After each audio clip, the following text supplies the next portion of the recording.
Here we go. Stocks with 8 minutes until the opening bell, and they are getting killed down near the lows, making new ones. Overnight pressure extending. Thankfully, we have the great Liz Ann Sonders here with us this morning to get us prepared for the session and try and figure out what went so wrong after months of constant guessing games, hypotheticals, and speculation about all the possible tariff outcomes. Liz Ann, was this just one the market didn't have priced in, or what?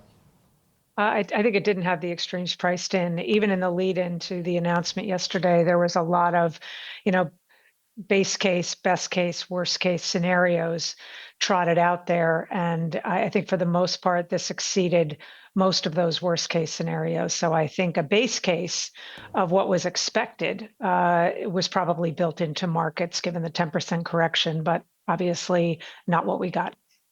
So how much does this really jeopardize the economy, Liz Ann? Because some of these things look like they are pricing for some pretty awful outcomes. Well, I would say I would have gleaned the consensus of recession based on economists and firms that actually publish those probabilities was probably around 35% prior to this announcement. I haven't seen a lot of formal updates, but even before yesterday, I thought the odds were higher than that. And I think anybody that does publish new updates to the recession probability, I think you're going to see a lot more better than even. And it's important in terms of the market, because if you look back at historical corrections, and if there's one defining characteristic behind whether a correction ultimately morphs into a bear market or doesn't, is recession coming or not. And I think as you see these recession odds increase, I think the likelihood of a bear market increases. And then I think there's tentacles between the two that is often not widely discussed, but I think is important. Households' exposure to equities is at an all-time high. Every income category has higher exposure to equities than ever before. 18% of the U.S. equity market is owned by foreigners. Through the last month that we have data just in terms of foreign net buying, and that's only through January, we saw net buying go from 160 billion down to 16 billion. I think that suffers more. And when you think about how much exposure there is among households to equities, it reminds me of the 2001 period where we had an economic recession that actually didn't have a lot of economic dislocations, but there was enough weakness in the market, obviously, during that time that was one of the proximate causes for that recession. So I think we have to understand the tentacles here too. Such an important point, one that I know you and I have talked about before. It's one of my strong market views as well, from sort of a changing, landscape of how things work in the economy, is the connection between the economy and stocks. That's why I feel so many people do kind of rightly pick up on this thing where they say, okay, the Fed watches markets. That's why I kind of sympathize with that, because I think there's good argument to your point that we are more connected to it than ever. And that seemed to be very apparent last week, Liz Ann, because I love watching bonds and how they interplay with stocks. And before equities took that big leg down last Friday, the yield was actually at the highs. So the bond market looked like it got it wrong. And it looked like equities actually got it right a week ago. I mean, I feel like that's a pretty big deal. Well, I think yields have been fluctuating, but they've had to catch up big time now. Yeah, right. Because I think now yields, appropriately so, is focusing on the growth side of the equation, maybe a little bit less so on the inflation side of the equation. It's also interesting that whether you were proponents of tariffs or you were trying to explain why the impact would be less devastating than it might seem to be on the surface, we're suggesting that, well, you'll get a stronger dollar that will offset the impact of tariffs. That was a big narrative out there. That is not what we were seeing.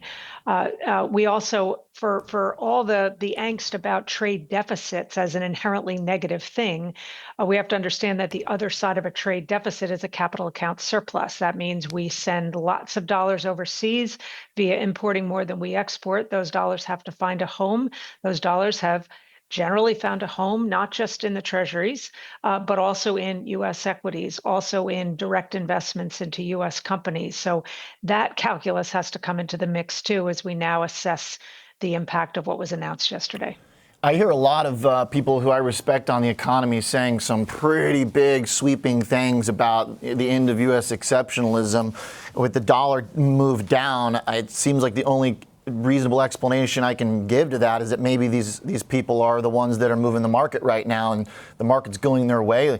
Do you see that as this, Liz Ann? Because so much of our assumptions as traders, as investors, does ultimately kind of boil down to the historical performance of U.S. stocks always coming back. I mean, it's kind of the concept of retirement portfolios. It's Kevin at the top of the show from a trader mindset who thinks beyond just a couple weeks. That's kind of the assumption that stocks come back. But now people are saying that money's going to go elsewhere. Money's going to go to external places, international stocks. So what do you make of that?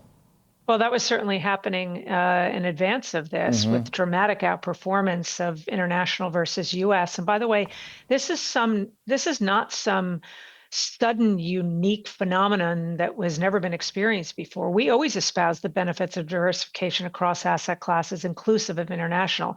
It becomes a harder sell when you go through secular periods where the U.S. equity market outperforms foreign markets. But we've had many secular periods of both. And you do tend to go in these long multi-year waves of US outperformance relative to international and vice versa.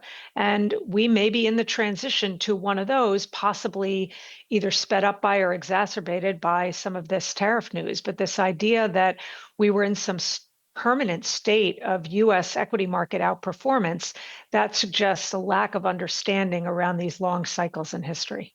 Our tech has generally been the justification for that view that U.S. outperformance will continue. That is our main. That's our driver. That's what's been driving our capital markets. That's what's been generating wealth here. Do we doubt that machine at all, Liz Ann? Is there another message here that maybe we overpriced the power of this tech revolution from AI? Well, I think there's a couple parts to that. Yes, we have become more a tech and innovation-oriented economy, which those that are not in favor of tariffs suggest is a good thing. We do have a services surplus in terms of global trade. We have become the world's foremost innovator, and with it, that changes the nature of jobs. But it's also the case that part of the reason why tech is under pressure is it reflects the intricacies of the global supply chain. And I think one of the real kind of micro level hits that has now been analyzed over the past 13 hours or however long it is just how intricate those tech supply chains are, and the fact that part of what happened in the aftermath of the 2018 war was trend shoring away from China, maybe to places like Vietnam getting hit with 46% tariffs yesterday. So there's a lot of math to be done here. So far, it is certainly not to the benefit of forward-looking growth assumptions. The last point here, Liz Ann, if I can keep you for one more question. I know you got a big day ahead of you because this is obviously a big session for the market. But to that point, the math. Part of me still thinks that markets just needed to see the numbers. Is there any hope that now that we've got the numbers, we can run through them and price in the worst case sooner than later? I mean, is that at all a hopeful sliver? Well, I think you could argue that what we now have is peak tariffs, but what we have no information on yet is what the retaliations are likely to be.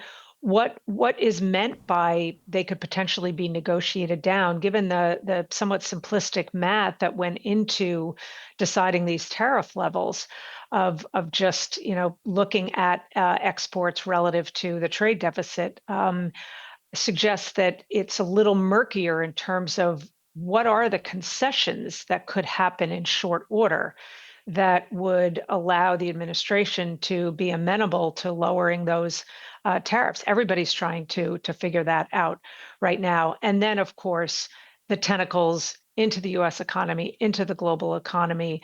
And then near term, probably the most important kind of factor that we're up against is first quarter earnings season that will start in a week or so. And I think that is going to be a real tell here, because companies are going to have to talk to analysts, not just about their generally broad outlook, but also the impact on profit margins. And even with the move down in 2025 estimates from about 15% at the end of last year to now about 10%, that's still predicated on pretty strong profit margins. You look at the differential between prices paid now and prices received. The pressure on profit margins is sort of immeasurable at this point, and I think we're probably going to get at least a little bit more meat on the bones as to the impact on profit margins. And I think somewhat easily one can say that the path of least resistance for profit margins is south. Okay, so we've got the inputs for some of the math. Now we got to figure out the outputs, and they're not looking great. But that's going to also take some time to work into the earnings expectations. Liz Ann, thank you very much. My pleasure. Thank you. Great take as always, Liz Ann Sonders, Chief Investment Strategist at Charles Schwab.